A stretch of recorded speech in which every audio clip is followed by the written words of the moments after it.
They called her Queenie, but Stephanie St. Clair never cared much for nicknames. She preferred her given name, the one her mother had whispered over her cradle in Martinique, the name that carried the weight of her French Caribbean heritage and the dignity she refused to surrender even when the world demanded it.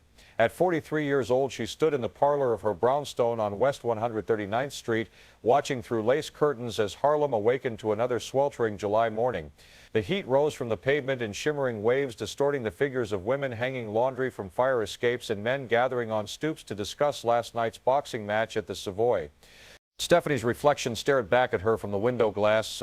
High cheekbones, skin the color of burnished mahogany, eyes that men said could cut through steel or seduce with equal efficiency. She wore a tailored emerald dress that hugged her still slender frame, pearl earrings that had cost more than most families in Harlem earned in a month. Appearance mattered.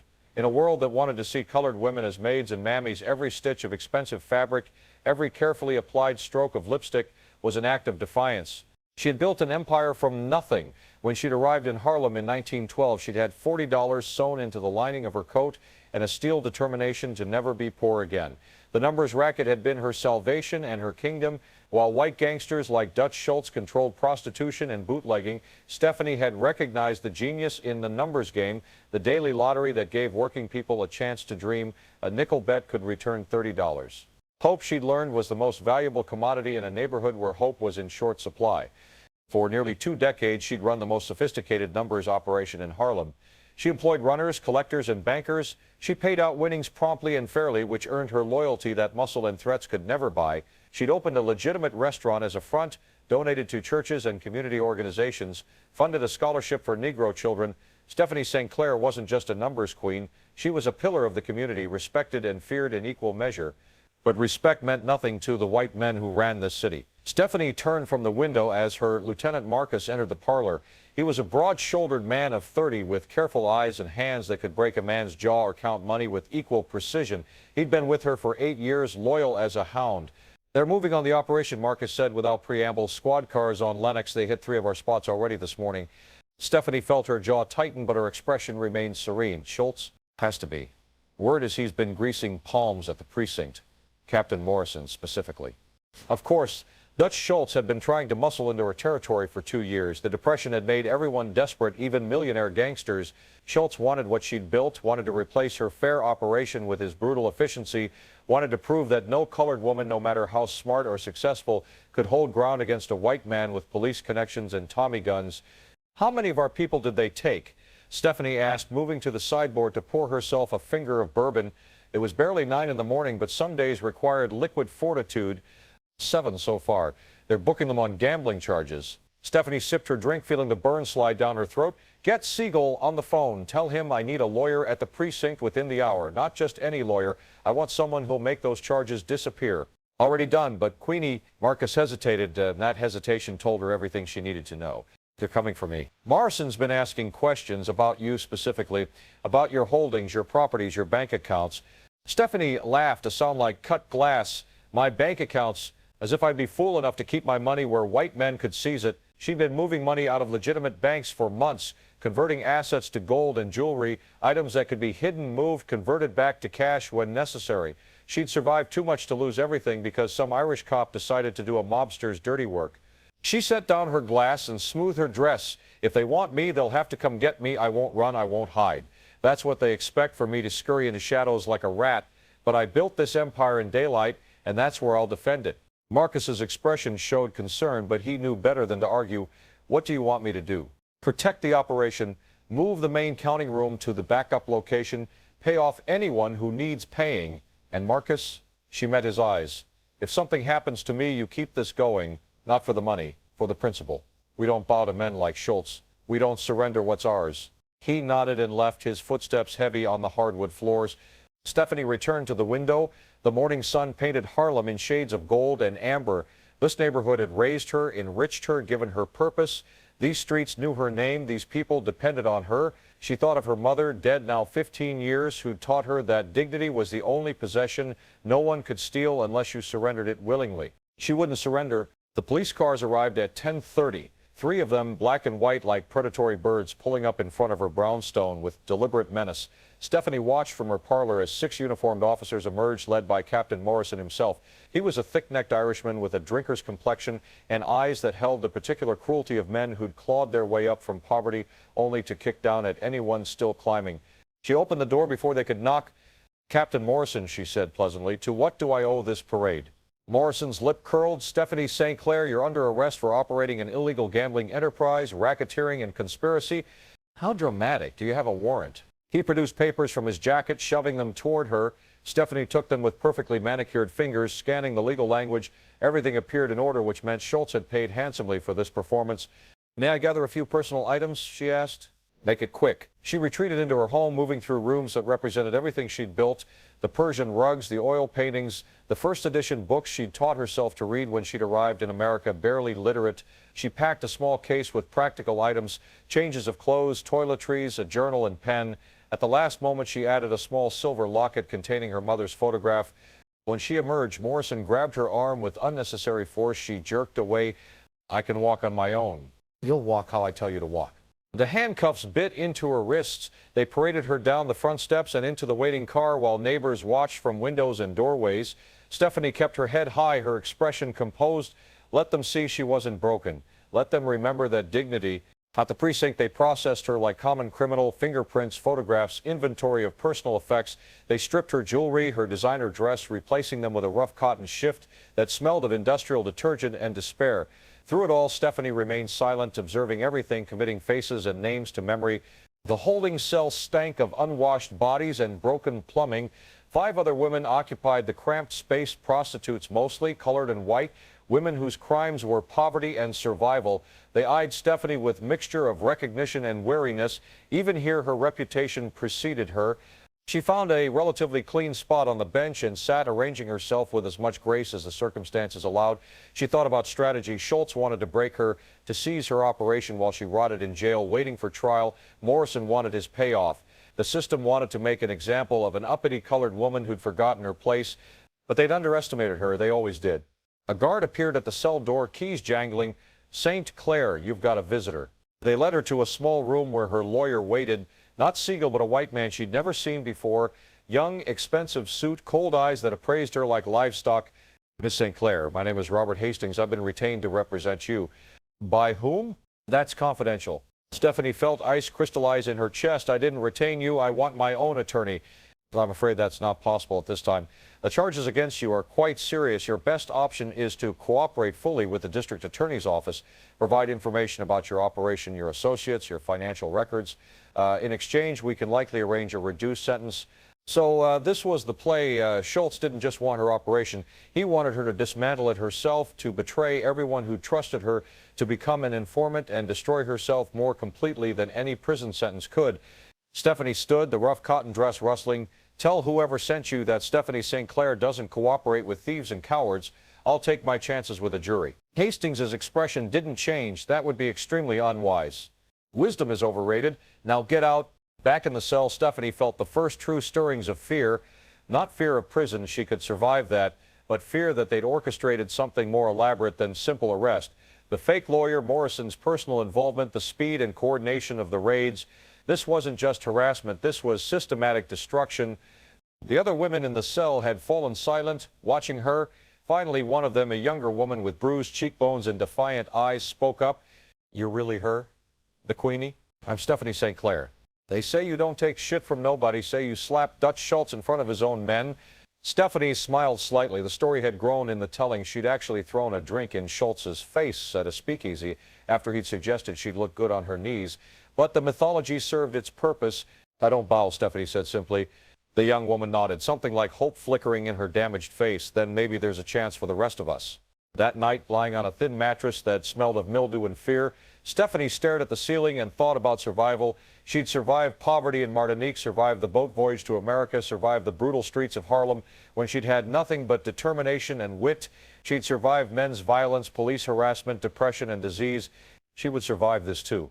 But as she finally drifted toward restless sleep, she heard raised voices from the corridor. Morrison's voice, thick with bourbon and malice, another voice she didn't recognize, and then words that made her blood freeze. "Schultz wants her taught a lesson, a permanent one. Make sure she understands who runs this city." Stephanie's eyes opened in the darkness. Her heart hammered against her ribs, but she kept her breathing steady. Around her, the other women slept or pretended to sleep. The cell suddenly felt smaller, the shadows deeper. She had survived everything life had thrown at her. But morning was coming, and with it, a reckoning she might not survive at all. Morning arrived with the clang of metal on metal, a guard's nightstick dragged across cell bars, the universal wake-up call of captivity. Stephanie had barely slept, her mind cycling through possibilities, strategies, potential allies in this concrete wilderness. She rose from the mattress and smoothed her rough cotton dress, a futile gesture toward maintaining dignity when dignity was precisely what they intended to strip away. The breakfast, if it could be called that, consisted of lumpy oatmeal, the color and consistency of paste, weak coffee, and a slice of bread that had gone stale days ago. Stephanie forced herself to eat. Her mother had taught her that survival required fuel regardless of its palatability. The other women in the cell ate mechanically, eyes downcast, defeated before the day had truly begun. St. Clair, Morrison's voice echoed down the corridor. "You've got a special appointment this morning." The other women exchanged glances. Nothing good ever came from Morrison taking personal interest in a prisoner. The young woman from last night, Stephanie had learned her name was Ruby, caught her eye and mouthed a single word, "Careful." Two guards appeared at the cell door, not the usual weary veterans who process prisoners with bureaucratic indifference, but younger men with aggressive postures and eyes that held eager anticipation. Morrison stood behind them, arms crossed, a slight smile playing at the corners of his mouth. "Time for your interrogation," he said. They didn't handcuff her, which Stephanie noted immediately. Handcuffs were protocol, procedure, documentation. The absence of restraints meant whatever was about to happen wasn't going into any official report. They led her down corridors she hadn't seen during processing, deeper into the precinct's bowels, past the public-facing areas where lawyers and journalists might wander, into the oldest section of the building where gas lamps still flickered in sconces and the walls sweated moisture. The basement level where the architecture dated back to the previous century and the stones had absorbed decades of suffering. The interrogation room was small and windowless, lit by a single bare bulb that swung gently from the ceiling, casting moving shadows. A wooden table occupied the center, two chairs on opposite sides. The walls were bare brick stained with substances. Stephanie didn't want to contemplate. The floor sloped slightly toward a drain in the corner. Morrison gestured to one of the chairs. "Sit." Stephanie remained standing. "I'll wait for my attorney." "Your attorney?" Morrison laughed, a sound like gravel in a bucket. You mean the one you dismissed yesterday? Or maybe you're expecting some fancy-colored lawyer to ride to your rescue. This is how things work, Queenie. You're in my house now. My rules. She said nothing, merely met his gaze with level calm. She'd learned years ago that silence was often the most powerful response to bullies. They wanted reaction, fear, submission. Silence denied them all three. Morrison nodded to the guards, helped Miss St. Clair into her chair. Hands grabbed her shoulders and shoved her down. Stephanie's knees hit the wooden seat with bruising force, but she didn't cry out. She adjusted her position, crossed her ankles, folded her hands in her lap. Every gesture calculated to project composure she didn't entirely feel. Morrison circled the table like a shark scenting blood. "You've been operating your illegal enterprise for how long now? 15 years? 20? I don't know what you're talking about." "Oh, of course you don't." He stopped directly behind her, close enough that she could smell his cologne, something cheap trying to pass for expensive like everything else about him. "Let me explain your situation. You're looking at 10 to 15 years in a women's prison upstate. Hard time. Real hard. You know what happens to colored women who think they're better than everyone else in those places?" Stephanie kept her voice steady. "I know what happens to corrupt police captains who fabricate charges. Eventually someone pays attention. Eventually there are consequences." The blow came from behind, Morrison's open palm catching her across the back of her head, snapping it forward. Pain exploded through her skull, bright and sharp. The room tilted momentarily, but she forced herself upright, refused to give him the satisfaction of seeing her reel. "Consequences," Morrison repeated, moving back into her line of sight. "You want to talk about consequences? You've been running your operation in defiance of people who own this city. People who've been patient with you because you're a woman, because you're colored, because they figured you'd eventually know your place, but you didn't. You kept expanding, kept getting richer, kept acting like you had some kind of right to compete with white businessmen." Businessmen. Stephanie tasted blood where she'd bitten her tongue. Is that what Schultz calls himself, a businessman? Morrison's face flushed crimson. He grabbed her chin, fingers digging into her jaw, forcing her to meet his eyes.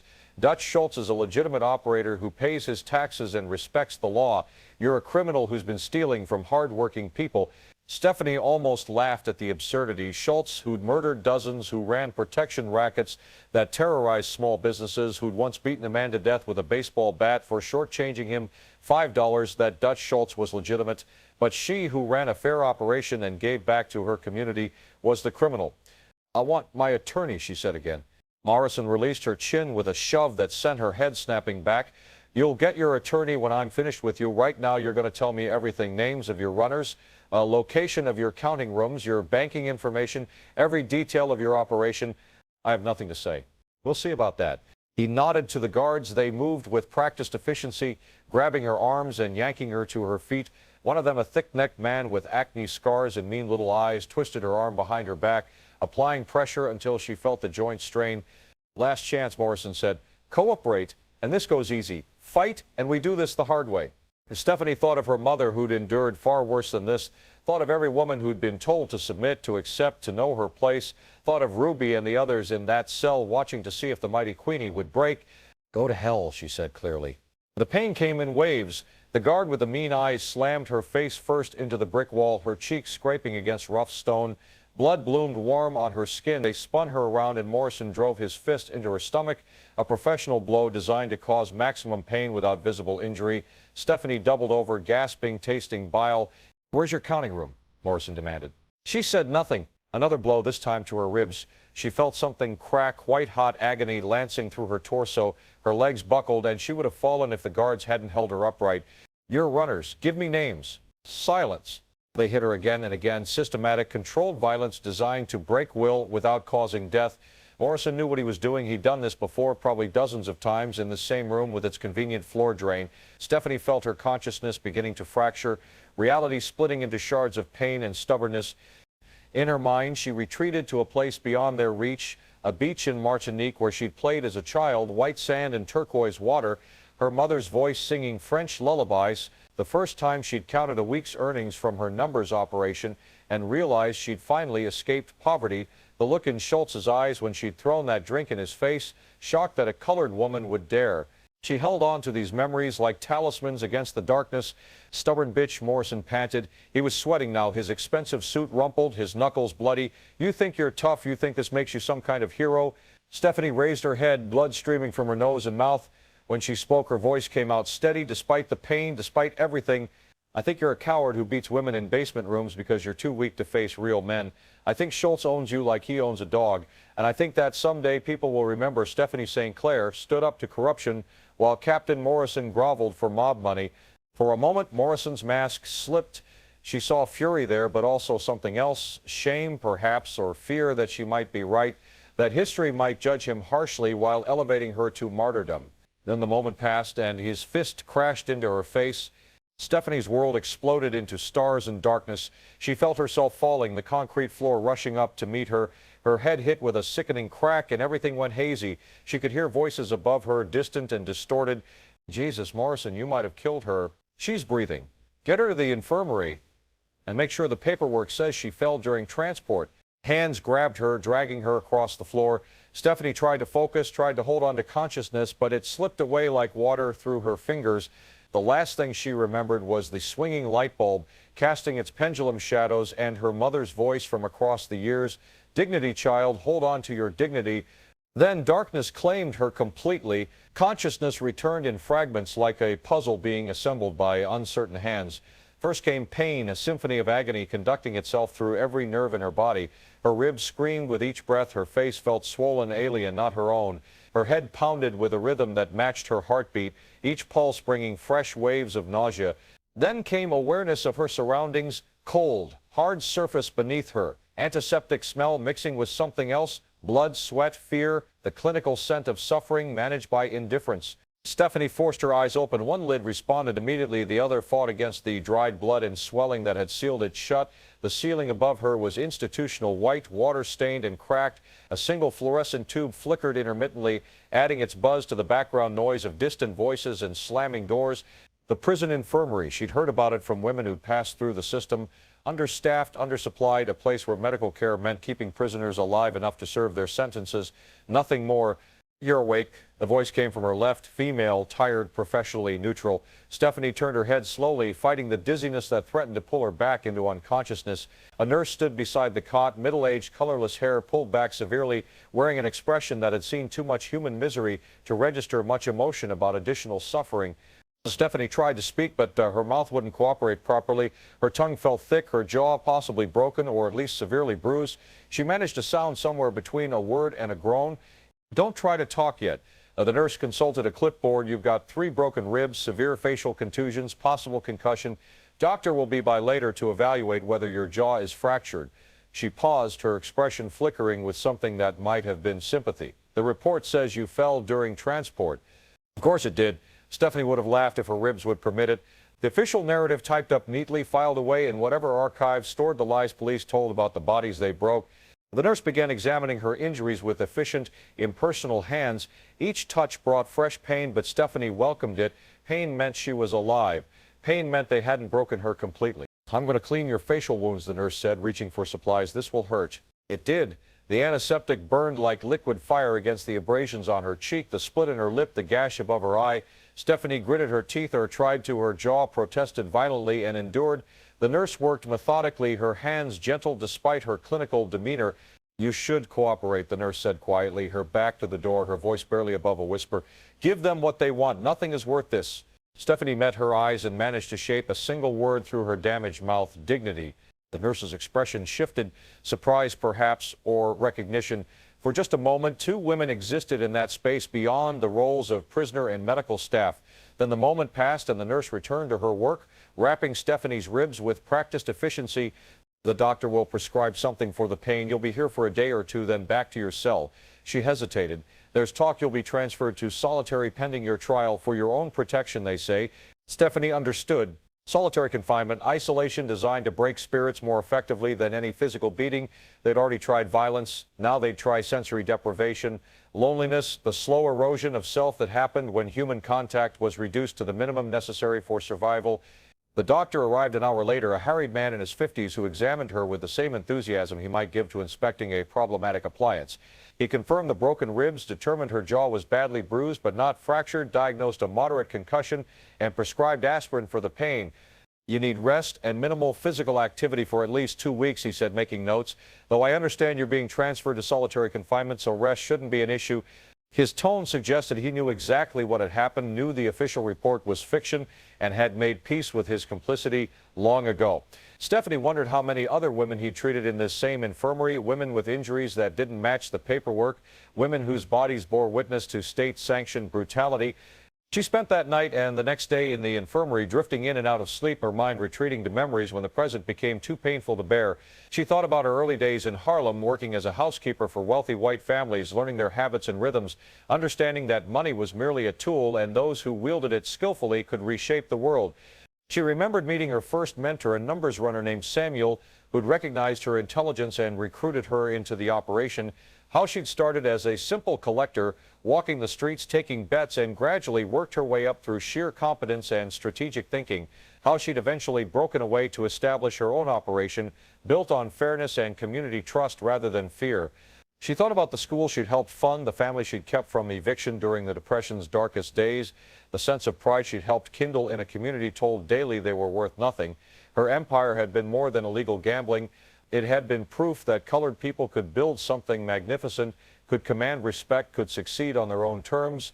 Morrison and Schultz could beat her body, they could imprison her flesh, but they couldn't touch what she'd built in the hearts and minds of Harlem. On the 3rd morning, 2 guards arrived to transport her to solitary confinement. They were different from the ones who participated in her beating. Older, more weathered, going through motions they'd performed thousands of times. They cuffed her wrists carefully, she noted, mindful of her injuries, and led her through corridors that grew progressively darker and more oppressive. The solitary wing existed in the oldest part of the jail, a section that predated modern reforms and humanitarian considerations. The cells were small, 6 feet by 8 feet, with concrete walls, concrete floors, a metal cot bolted to the wall, a toilet and sink combination that had been installed decades ago and barely functioned. No windows, no natural light. A single bulb in the corridor outside, its glow barely penetrating the bars of her cell door. They removed her cuffs and locked her inside. The sound of the lock engaging echoed in the small space, final as a coffin lid closing. Stephanie stood in the center of the cell and took inventory. The cot had a thin mattress and a rough blanket. The toilet stank but appeared functional. A small shelf held a Bible and nothing else. The walls were covered in scratches, previous occupants marking time, leaving messages, trying to prove they'd existed. She sat on the cot, moving carefully to accommodate her broken ribs and let the reality settle over her. This was designed to destroy her psychologically. No human contact except when guards delivered food, no stimulation, no sunlight, nothing but her thoughts and the four walls closing in.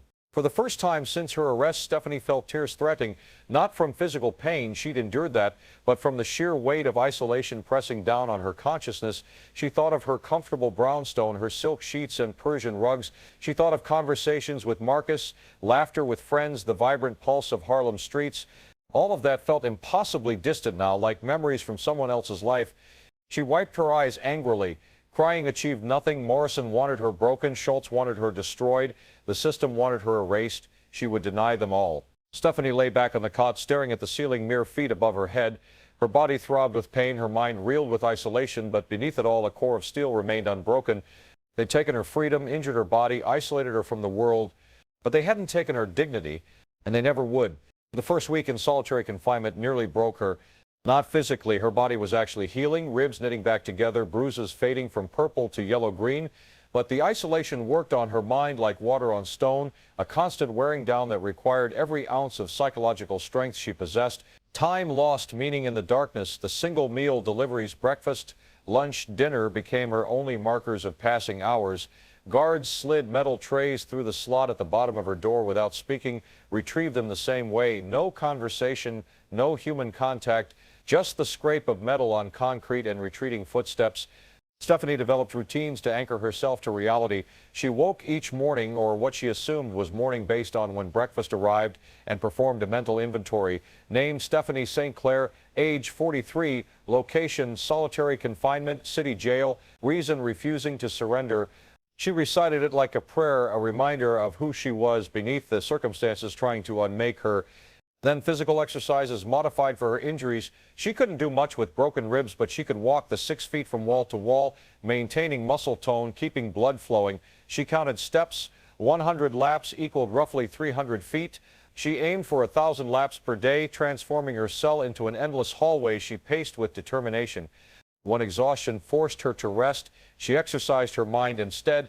Mathematics had always been her strength. The numbers racket required sophisticated calculations, probability theory, statistical analysis. She performed complex equations in her head, calculating odds, figuring percentages, building elaborate mathematical structures in her imagination. She also told herself stories, not fairy tales or fantasies, but memories reconstructed in precise detail. Her arrival in New York Harbor, the Statue of Liberty rising from the fog like a promise. Her first winter in Harlem, shivering in a tenement room but free. The first time she'd collected $100 in a single day and realized poverty wasn't inevitable. Each memory became a brick in a mental fortress, walls she built against the encroaching darkness. But nights were hardest. When the dim corridor light faded to nothing and absolute darkness pressed against her eyes, when silence became so complete she could hear her own heartbeat, panic threatened to overwhelm her carefully constructed defenses. She'd lie on the thin mattress, feeling the walls closing in, feeling the weight of earth and concrete above her, feeling her mind beginning to fracture. In those moments, she'd grip the locket around her neck. They'd let her keep that at least and conjure her mother's face. "You're stronger than this," she'd whisper to herself in the darkness. "You're Stephanie St. Clair. You've survived worse. This is temporary. Your empire still stands. Marcus is protecting it. The people of Harlem haven't forgotten. This darkness is temporary." Sometimes she believed it. Sometimes the darkness felt eternal. By the second week, she'd established a more comprehensive routine. Morning exercises, walking, careful stretching, movements designed to prevent her body from atrophying, mental mathematics for an hour, reconstructed memories for another hour. Then she'd begun a project mentally drafting her testimony for trial. She knew the courtroom would be her battlefield. Morrison's brutality had been extrajudicial. It couldn't be proven, wouldn't be admitted as evidence, but she could use her trial as a platform, could speak truth to power, even if the verdict was predetermined. She composed speeches in her mind, paragraphs she revised and polished until they gleamed like weapons. "Your Honor, I stand before you not as a criminal, but as a businesswoman who provided hope to those whom society has abandoned." She practiced delivery, modulated tone, imagined jury faces, some hostile, some neutral, maybe one or two sympathetic. She'd speak to those sympathetic faces, plant seeds of doubt about the state's narrative. Food became another meditation. The meals were terrible, watery soup, stale bread, mystery meat that might have been anything, but Stephanie ate every bite with deliberate mindfulness. She thought about taste, texture, temperature, transformed the act of eating into a sensory exercise that grounded her in physical reality. She also began marking time on the wall above her cot. Not days that felt too depressing, but affirmations. Small scratches that spelled out words dignity, strength, endar, creating a personal lexicon of resistance in the concrete. The guards noticed one of them, a younger man with kind eyes incongruous with his occupation, paused when delivering her dinner one evening. "You're handling this better than most," he said through the food slot. Most women in solitary are screaming or crying by day 3.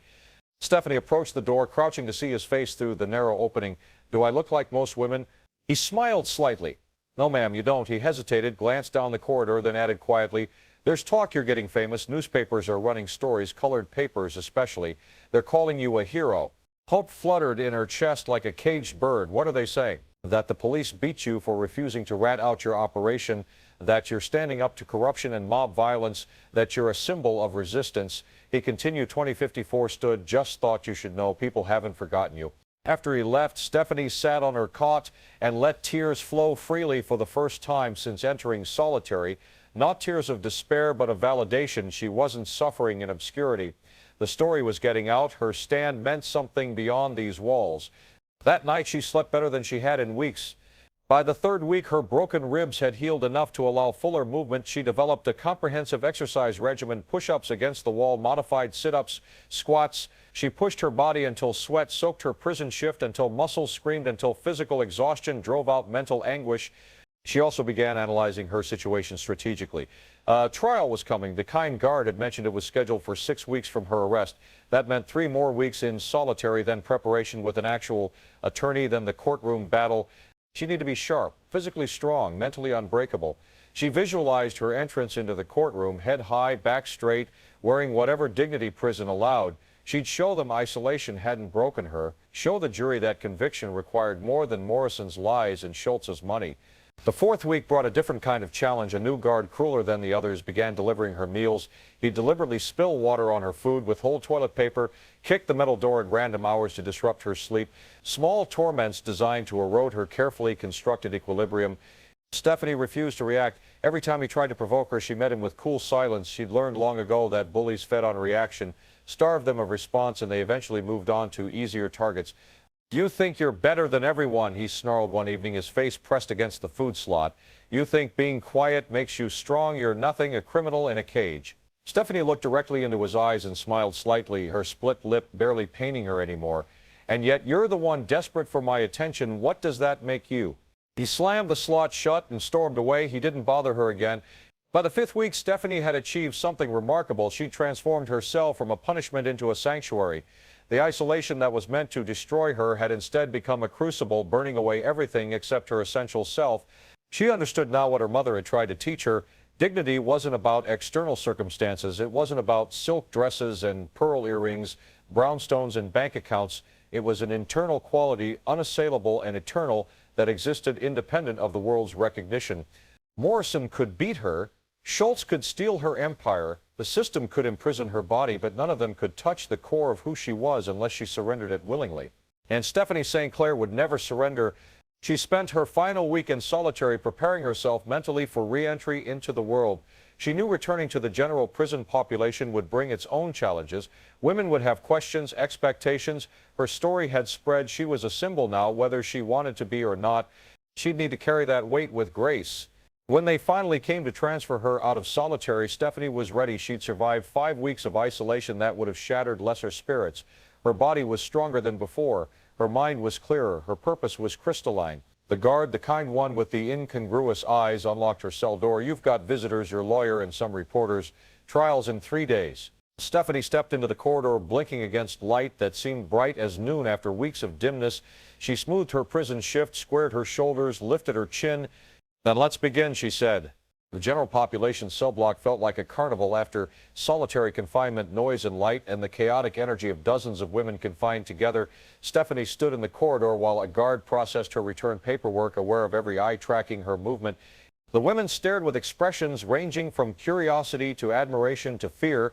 Word had spread about her beating, her refusal to cooperate. For 5 weeks in isolation, she'd become mythology in her absence, the numbers queen who wouldn't break, the symbol of resistance against a corrupt system. Ruby was the first to approach, her bruised face split by a gap-toothed grin. "Queenie, we thought they'd killed you." "They tried," Stephanie said simply. "I declined to cooperate with their efforts." Laughter rippled through the cell block. The guard scowled but said nothing, finishing his paperwork and gesturing Stephanie toward her assigned cell, the same one she'd occupied before solitary. Her few belongings were still there, untouched. Someone had respected her space. The day passed in a blur of questions and conversations. Women approached cautiously, seeking advice, asking about her trial, wanting to understand how she'd survived what broke most prisoners. Stephanie answered honestly, but without embellishment. She'd learned that the truth was more powerful than any exaggeration. Pain is temporary, she told a young woman barely 20 inside for shoplifting groceries to feed her children. They can hurt your body, but your spirit, that's yours. Nobody can touch it unless you hand it over. That evening, her lawyer arrived. Not the fake attorney Schultz had sent, but a real one, a colored man named James Carter who worked with the NAACP and had taken her case pro bono after reading about her situation in the Amsterdam News. They met in a small room reserved for attorney-client conferences. Carter was middle-aged, dignified, with intelligent eyes and hands that moved expressively as he talked. Miss St. Clair, you've become something of a cause celebrity, said, spreading newspapers across the table. The colored press has been covering your case extensively. There's even been coverage in some white papers, though they're less sympathetic. Stephanie scanned the headlines. Numbers queen refuses to break.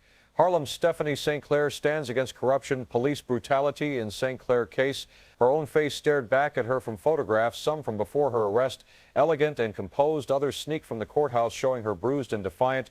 The prosecution's case is weak, Carter continued. They have documentation of your numbers operation, but much of it was obtained illegally. Your beating, while it can't be proven officially, has created public sympathy, and Morrison's connection to Schultz is becoming harder to deny. I think we have a real chance at acquittal. Stephanie nodded slowly, and if we don't, then we appeal, and we keep fighting. Your case has become larger than just you, Miss St. Clair. It's about police corruption, mob influence, the systematic oppression of colored business people. You're the face of that resistance, whether you intended to be or not. After he left, Stephanie sat alone in the conference room and contemplated the weight of symbolism. She'd started as a woman trying to survive, to build something meaningful from nothing. Now she represented something larger, a challenge to structures of power that wanted colored people to remain subservient and afraid. It was a responsibility she hadn't asked for but would carry nonetheless. The trial began on a Thursday morning in late August. The courtroom was packed, reporters, community members, curiosity seekers. Stephanie wore the best dress the prison could provide, her hair carefully arranged by Ruby, who turned out to have surprising skill with styling. She walked into that courtroom with her head high, her back straight, every movement calculated to project dignity despite her circumstances. The trial lasted 3 days. Carter was brilliant, dismantling the prosecution's case with surgical precision. He highlighted the illegal searches, questioned the credibility of police witnesses, drew attention to Morrison's suspiciously thorough documentation that seemed designed to build a case rather than document actual criminal activity. When Stephanie took the stand, she told the truth. Yes, she'd run a numbers operation. Yes, it was technically illegal, but she'd done so fairly, had given back to her community, had provided hope in a neighborhood where hope was scarce. She spoke about the school she'd funded, the family she'd helped, the jobs she'd created. And when the prosecutor asked about her fall during transport, Stephanie looked directly at the jury and described her beating in calm, precise detail. Carter objected the testimony wasn't relevant to the gambling charges, but the damage was done. Every juror had seen her bruised face, heard her unshaken voice, understood that something beyond justice was happening in that courtroom. The jury deliberated for 6 hours. When they returned, the foreman, a middle-aged white man with a tradesman's rough hand, stood and read the verdict with obvious discomfort. On the charge of operating an illegal gambling enterprise, we find the defendant guilty. However, he paused, meeting Stephanie's eyes. We recommend leniency in sentencing given the circumstances of the case. The judge, clearly unhappy with the recommendation, sentenced her to 2 years in the women's prison upstate. It was harsh but survivable, less than Morrison and Schultz had wanted, but enough to claim victory. Stephanie accepted the sentence without expression. She'd known conviction was likely. What mattered was that she'd forced them to acknowledge the corruption, had created a public record of resistance, had shown that colored women could stand against power and maintain dignity even in defeat. The months in prison passed with surprising speed. Stephanie became a leader among the inmates, not through intimidation, but through respect earned by consistent integrity. She taught women to read, helped them understand their legal rights, organized a lending library from donated books. She corresponded regularly with Marcus, who'd managed to keep her operation running despite Schultz's pressure. Her empire had contracted but survived, proof that what she'd built was more than just her personal charisma. Ruby was released after 4 months, crying as she hugged Stephanie goodbye. "I'm going to remember you," Ruby said. "Going to remember that being beaten doesn't mean being broken." Remember that dignity is internal, Stephanie told her. Remember that you're worth more than the world tells you.